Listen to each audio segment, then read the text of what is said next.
Hello guys, nandito tayo sa may park ngayon. Galing tayong nanguha ng gamot sa clinic. So ayan, pahinga muna tayo guys bago tayo uwi dito sa isang maliit na park. Ay malaki rin pala, hindi siya maliit. So ayan guys.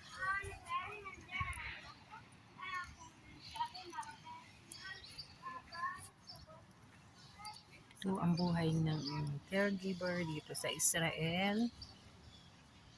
Patuloy na lumalaban. Sa kabila ng mga pagsubok, laban lang. Sabi nga nila habang nabubuhay ay lumaban para sa ikauunlad. Lalo na guys, maraming umaasa din sa aking anak at pamilya.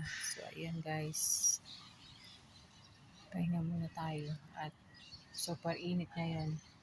Ang oras dito ngayon mag alas 12 na, 12 noon. So ayan, napakaganda dito guys. Bawat lugar may mga park na pwedeng pagsilungan. Ano ko kayo.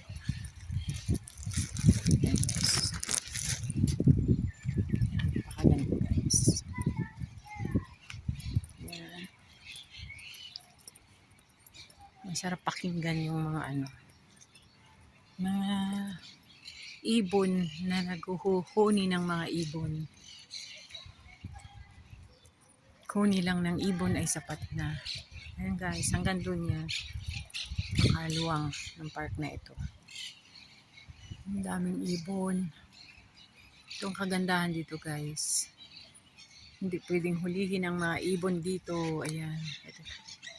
Tabi lang siya ng school guys. Yan, school yan. Ng mga bata. So ayan. Quick live lang tayo guys. Ayan.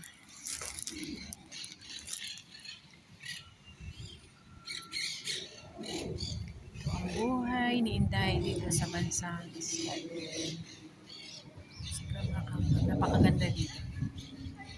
Nakasariwa ang hangin or fresh talaga. So ayan guys.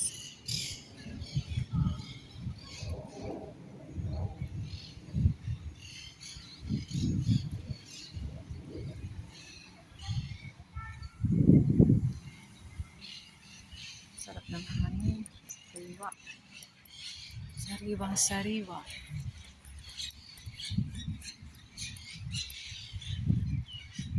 Pati mga damo guys, ang sariwa, binadilim. So yan guys, maraming salamat guys sa laging panunod ng aking video.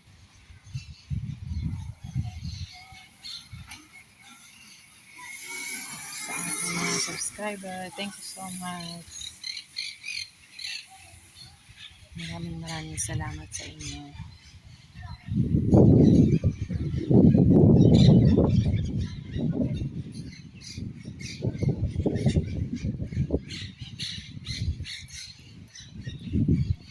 Kasariwa ng hangin, sarap damhin. Ayan.